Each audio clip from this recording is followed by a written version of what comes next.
కాశ్యపాన్వయ సంజాతం శరణ్యార్యపదాశ్రితం వైరాగ్యజలతిం వందే రంగరామానుజం మునిం. అందరికీ దాసోహం.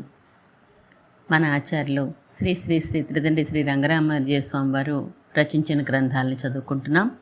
4వ గ్రంథం రండి మన జీవిత లక్ష్యాన్ని ఆవిష్కరించుకుందాం అనే గ్రంథంలో ప్రళయం గురించి మనం తెలుసుకున్నాం. ప్రళయం అంటే విడదీసి చూడసఖ్యం కాకుండా కలిసిపోయి ఉండే స్థితిని ప్రళయం అని అంటారని, చేతనము అచేతనము కూడా నారాయణమూర్తిలో విడదీసి చూడసఖ్యం కాకుండా ఉంటాయి అని తెలుసుకున్నాం. అలాంటి ఒకానొక ప్రళయ సమయం జరుగుతూ ఉండగా పరమాత్మ సంకల్పిస్తాడు బహుశ్యాం అని. బహుశ్యాం అని సంకల్పిస్తాడట భగవంతుడు. అనేకముగా అగుదునుగాక అని సామాన్యంగా ఆ పదాలకి అర్థం. తన నుంచి విడదీసి చూడడానికి సాధ్యం కాకుండా లీనమై ఉన్న చేతన అచేతనములు తన నుండి వేరుగా చూడడానికి సాధ్యం అయ్యేలా ఏర్పాటు అగుగాక అని అర్థమన్నమాట. అలా అనగానే ఆయన దివ్యమంగళ విగ్రహం నుంచి ఒక అద్భుతమైన తీరులో చేతన అచేతనములు రెండు విడిపడతాయి. ఇక్కడ ఒక విషయం మనం గుర్తుంచుకోవాలి. ప్రళయం అనేది విరజానదికి ఈవల ఉండే భాగానికే ఉంటుంది, కానీ ఆవల ఉండే భాగానికి ఉండదు. విరజానదికి అవతలి సరిహద్దుని పరమపదం అని కదా అంటారు. అక్కడ శ్రీమన్నారాయణమూర్తితో పాటుగా లక్ష్మీదేవి, భూదేవి, నీలాదేవి వంటి అసంఖ్యాక దేవేరులు, విశ్వక్సేన, గరుడ, అనంత, జయ, విజయ మొదలైన అసంఖ్యాక నిత్యసూరులు, ముక్తులు వీరందరూ వేయించేసి ఉండనే ఉంటారు. ప్రళయం అనేది జరగదా అక్కడ. సృష్టి అంతకన్నా లేదనుకోండి. అందుకే విరజానదికి ఆవల ఉన్న ప్రాంతాన్ని నిత్య విభూతి అని అంటారు. నిత్యము అంటే భూత, భవిష్యత్, వర్తమాన కాలాలు మూడిట్లోనూ ఉండేది. ఫలానప్పుడు లేదు అని కానీ, ఫలానప్పుడు ఉండదు అని కానీ ఉండదు. అందుచేత భగవంతుడి దివ్యమంగళ విగ్రహంలోంచి వెలువడేది, తిరిగి ఆయనలోకి ప్రవేశించేది కూడా విరజానదికి ఈవలున్న చేతన అచేతన సమిష్టే కానీ ఆవలనున్నవి కావు. ఆశ్చర్యం వేస్తోంది కదా మీకు. చేతన అచేతనములు 2 రకాల అని, అక్కడో రకం ఇక్కడో రకం అని కొంచెం వివరిస్తాను వినండి. చేతనములు 3 రకాలు: నిత్యులు, ముక్తులు, బద్ధులు అని. చేతనములు అంటే ఆత్మలు లేదా జీవుళ్ళు అని గుర్తుంది కదా, వారే 3 రకాలన్నమాట. బద్ధులు అంటే జనన మరణములు పొందుతూ ఉండేవారు. ముక్తులు అంటే ఒకప్పుడు జనన మరణాలు పొందినా మరింకా ప్రసక్తి లేనివారు. నిత్యులు అంటే ఏనాడు జనన మరణములు లేనివారు. పై 3 రకాల జీవులలో విరజానదికి ఈవల బద్ధులు ఉంటారు, విరజానదికి ఆవల ముక్తులు, నిత్యులు ఉంటారు. మరిన్ని వివరాలు వీరి గురించి తర్వాత తెలుసుకుందాం. అలాగే అచేతనములు కూడా 3 రకాలే. శుద్ధ సత్వం అని ఒక రకం, మిశ్ర సత్వం అని 2వ రకం, సత్వశూన్యం అని 3వ రకం. వీటిలో మొదటి రకం విరజానదికి ఆవల ఉంటుంది, 2వ రకం విరజానదికి ఈవల ఉంటుంది, 3వ రకం 2 చోట్ల ఉంటుంది. కొంచెం కన్ఫ్యూజన్గా ఉంది కదూ, మరేం పర్వాలేదు, కంగారు పడకండి. మరిన్ని వివరాలతో తర్వాత చెప్పుకుందాం. ప్రస్తుతానికి విరజానదికి ఈవల ఆవల కూడా చేతన అచేతనాలు ఉంటాయని, అన్నిటినీ నియమించే స్వామి ఒకడే అని, ప్రళయం సృష్టి అనేవి విరజానదికి ఈవల భాగానికి సంబంధించినవి మాత్రమే అని గ్రహిస్తే చాలు. అసలు ఇంతకీ ఈ విరజానది ఎక్కడుంది? బిగ్ బ్యాంగ్ ఏరియాకి ఎంత దూరం? అబ్బో, చాలా చాలా చాలా చాలా దూరం అని ప్రస్తుతానికి గ్రహించండి. ఏదో విధమైన కొలత చెప్పడానికి ప్రయత్నిస్తాను, ఇంకా సబ్జెక్ట్ కాస్త ముందుకు వెళ్ళాక. ఎక్కడ ఆగిపోయినాం మనం? బహుశ్యాం అని సంకల్పించాడు పరమాత్మ కదూ. పంచదార, ఉప్పులను కలిపినప్పుడు అవి నీళ్లలోంచి విడదీసి చూడ సాధ్యం కాకుండా ఎలా ఆ నీళ్లలో లీనమై ఉంటాయో, అలా తన దివ్యమంగళ విగ్రహంలో లీనమై ఉన్న చేతన అచేతనములు సృష్టి సమయంలో ఒక ముద్దగా కలిసి బయటికి రావడం ప్రారంభించాయి. ఆ చేతన అచేతనములు 2 విరజా నదికి ఈవలనున్న ప్రాంతానికి సంబంధించినవే కనుక ఈ ప్రక్రియ అంతా విరజా నది సరిహద్దులో జరుగుతోంది అని అనుకోవచ్చు. ఇంకా పరమాత్మ నుంచి విడివడి వేరుగా నిలిచిన చేతన అచేతనములు విడిపడడం ప్రారంభిస్తాయి. చేతనం వేరుగా అచేతనం వేరుగా కనిపించడం ప్రారంభమవుతుంది. అచేతనం అంటే అయోమయం పడకండి. చేతనములు అని అంటే జీవుళ్ళని ఎలా అర్థమైపోయిందో అలాగే అచేతనం అంటే జీవుళ్ళు కానివి, జీవతత్వం కానిది అని అర్థమైపోవాలి. ఈ టేబుళ్ళు, ఈ కుర్చీలు, ఈ ఆకాశం, ఈ గాలి, ఈ భూమి, ఈ పెన్నులు, ఈ కాగితాలు, ఈ శరీరాలు ఇవన్నీ అచేతనములే. ఇన్ని రకాల చేతనాలా అని ఆశ్చర్యపడకండి. ఒకే రకమైన అచేతనం ఇన్ని రకాల వస్తువులుగా మారిందంతే. ఆ అచేతనమే పరమాత్మ దివ్యమంగళ విగ్రహంలోంచి ఆయన సంకల్పించగానే వెలికి వచ్చింది, చేతనంతో కలిసి వచ్చింది. ఆ చేతనాచేతనములు కలిసిన ముక్క ఎలా ఉంటుందో తెలుసా? బంగారం మంచిదో కాదో, ఎన్ని క్యారెట్లుందో చెప్పడానికి కంసాలి ఒక నల్ల రాయి మీద ఆ బంగారం నగని పట్టుకొని పరపరా వ్రాస్తాడు. చూసారా? ఆ రాయిని చేతిలో పట్టుకుని వెలుగులో ఇటు అటు త్రిప్పి చూడండి. మెరుపులుగా బంగారం వర్ణంలో ఉండే గీతలు కనిపిస్తూ ఉంటాయి. ఇంచుమించు అలా ఉంటుంది చేతనాచేతనములు కలిసిన ముద్ద. జ్ఞానం కలవి కనుక చేతనములు, జ్ఞానము లేని అచేతనములో తళతళలాడుతూ ఉంటాయి. ఆ తళతళ జ్ఞానానికి సంబంధించిన ఒక ప్రకాశం అన్నమాట. క్రమంగా అచేతనములు చేతనములు విడిపోయి చేతనములన్నీ అంటే జీవుళ్ళందరూ ఓ పక్కగాను, అచేతన పదార్థం అంతా ఓ పక్కగాను నిలుస్తాయి. ఈ ప్రాసెస్ ఇలా జరుగుతుంది అని ఇంతసేపు చెప్పుకున్నాం. కానీ చాలా స్వల్ప కాలంలోనే బోలెడు మార్పులు ఇలా జరిగిపోతూనే ఉంటాయి. అచేతన పదార్థం ఇప్పుడు మార్పులకు లోనవడం ప్రారంభమవుతుంది. ఊహకి వీలుగా ఒక ఉదాహరణ చెప్తాను వినండి. ఓ విత్తనం ఉందనుకోండి, నేల మీద పడిందనుకోండి, మొలకెత్తాలనుకోండి. ఏం జరుగుతుంది? మొట్టమొదటిగా మట్టి, నీరు వంటి అనుకూల పరిస్థితులు ఏర్పడగానే విత్తనం ఉబ్బుతుంది. లోపలి మొలక కాస్త లావై నిటారవుతుంది.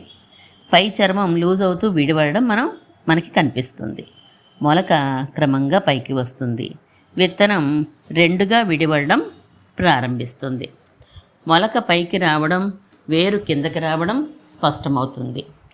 భూ ఉపరితలాన్ని బ్రద్దలు చేస్తూ మొలక స్పష్టమవుతుంది. ఇంచుమించు అలాగే సృష్టి కూడా జరుగుతుంది.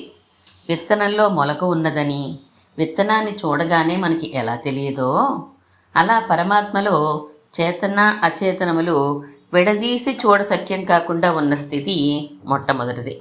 అక్కడి నుంచి క్రమక్రమంగా జరిగే మార్పులతో ఇదిగో ఈయన పరమాత్మ, వీరు జీవుళ్ళు, ఇది అచేతనము అని తెలిపే స్థితి చిట్ట చివరిది.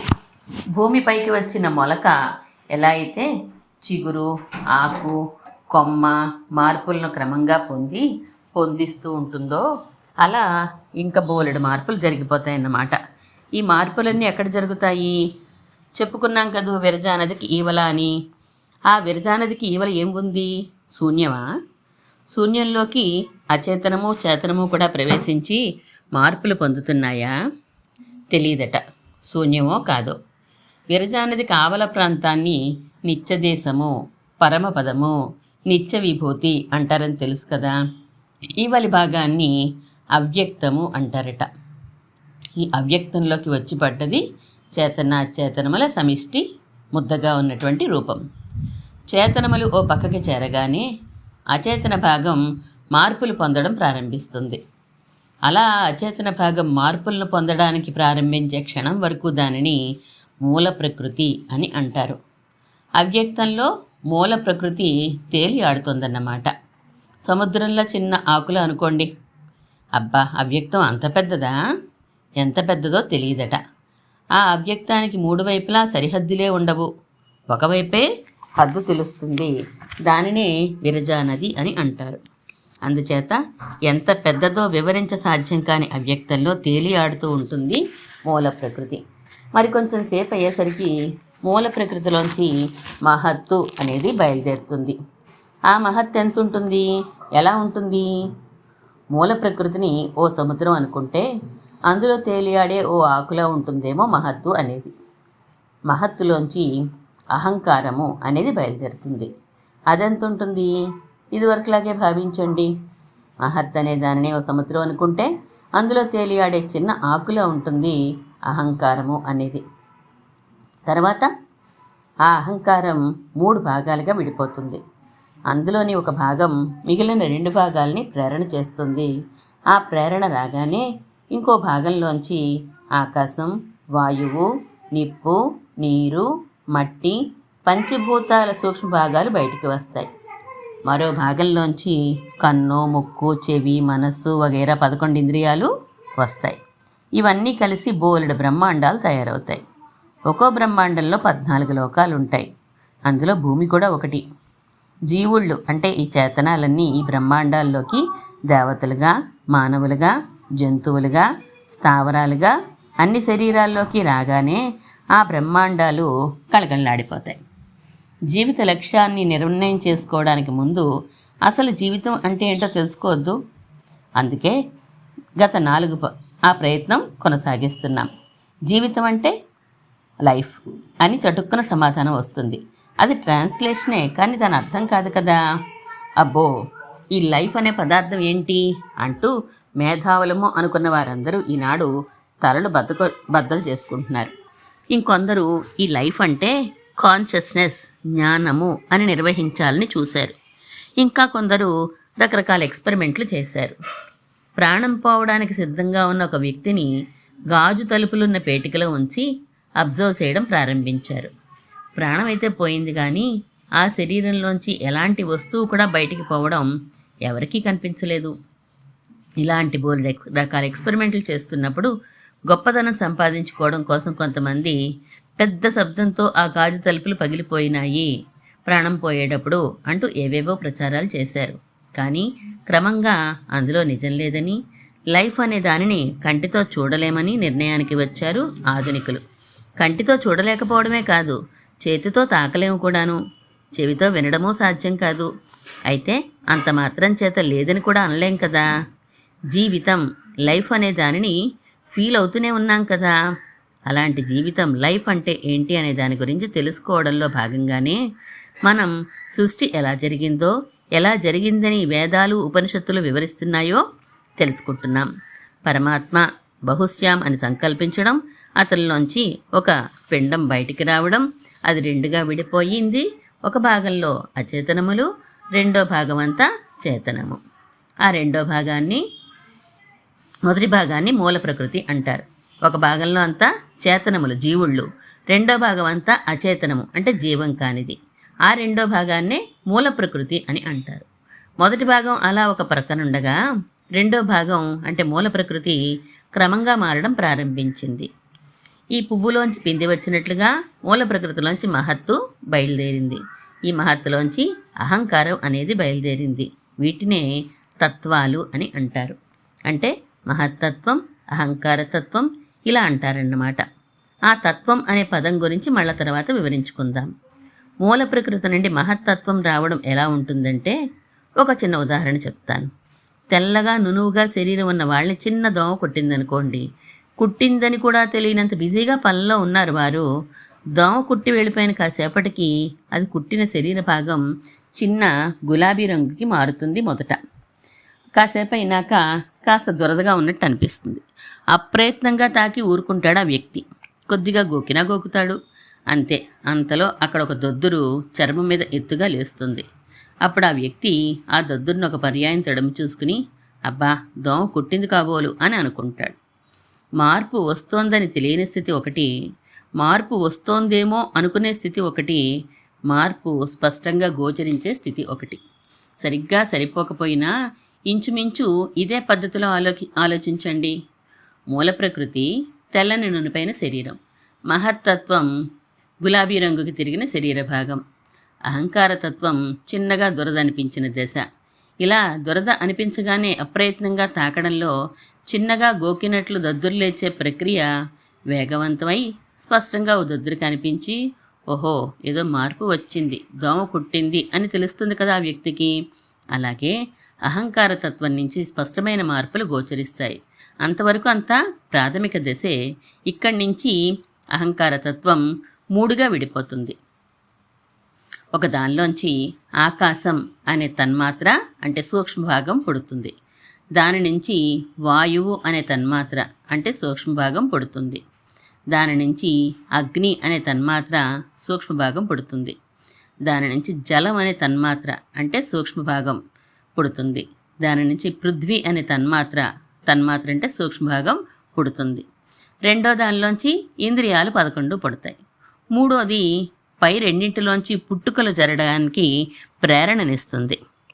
ఇంకొంచెం వివరంగా చెప్పుకుందామా ఈ సృష్టి అనేది ఎలా జరుగుతోందో.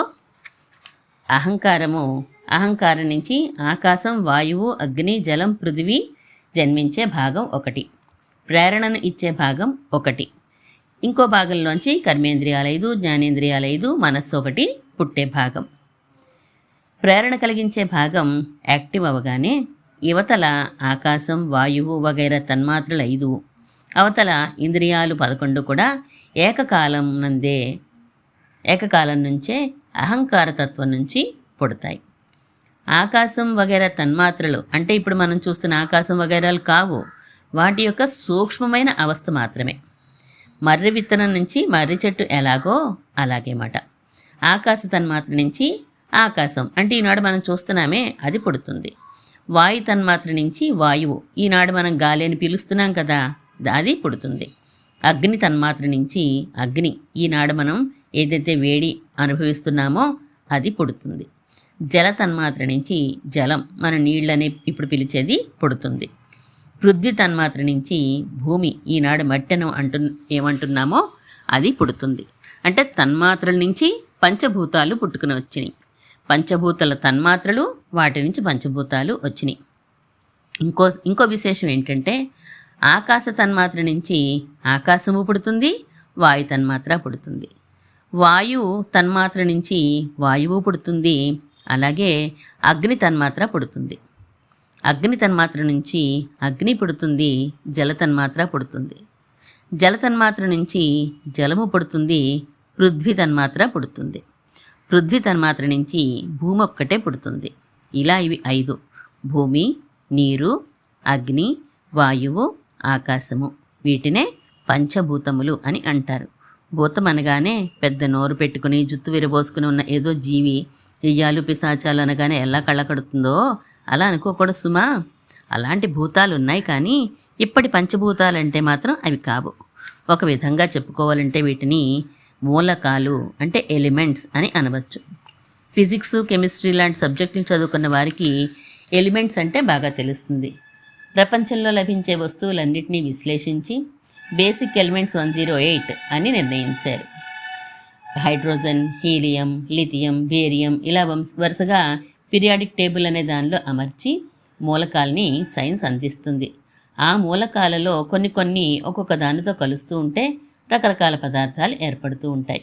ఉదాహరణకి ఉప్పు ఉందనుకోండి, దానిని సోడియం క్లోరైడ్ అంటారు. సోడియం, క్లోరిన్ అనే మూలకాలు కలిసి అది ఏర్పడుతుందన్నమాట. మనం ఊపిరిలో బయటికి వదిలే గాలి ఉందనుకోండి, అది కార్బన్, ఆక్సిజన్ అనే మూలకాలు కలిసి ఏర్పడుతుంది. బంగారాన్ని కరిగించే ద్రావణం ఉందనుకోండి, హైడ్రోజన్, సల్ఫర్, ఆక్సిజన్ అనే మూలకాలు కలిసి ఏర్పడుతుంది. అవి కలిసే నిష్పత్తి మారిపోతూ ఉండవచ్చు. కార్బన్, ఆక్సిజన్ ఒక నిష్పత్తిలో కలిస్తే ఒక పదార్థం ఏర్పడుతుంది, వేరే నిష్పత్తిలో కలిస్తే వేరే పదార్థం ఏర్పడుతుంది. ఇలా ప్రపంచంలో లభించే అన్ని వస్తువులు కూడా ఆ 108 మూలకాల సంయోగ వికారాలే అని మన సైన్స్లో నిర్ణయం. ఒక్కోసారి మూలకాలు విడిగా కూడా దొరుకుతాయి, కానీ మన ఋషులు దర్శించింది ఇంకొంచెం విలక్షణంగా ఉంటుంది. ఈ సమస్త ప్రపంచం ఏర్పడడానికి, మన చుట్టూ చూస్తూ ఉన్న వస్తువులు ఏర్పడడానికి 5 మూలకాలు చాలు అని అన్నారు.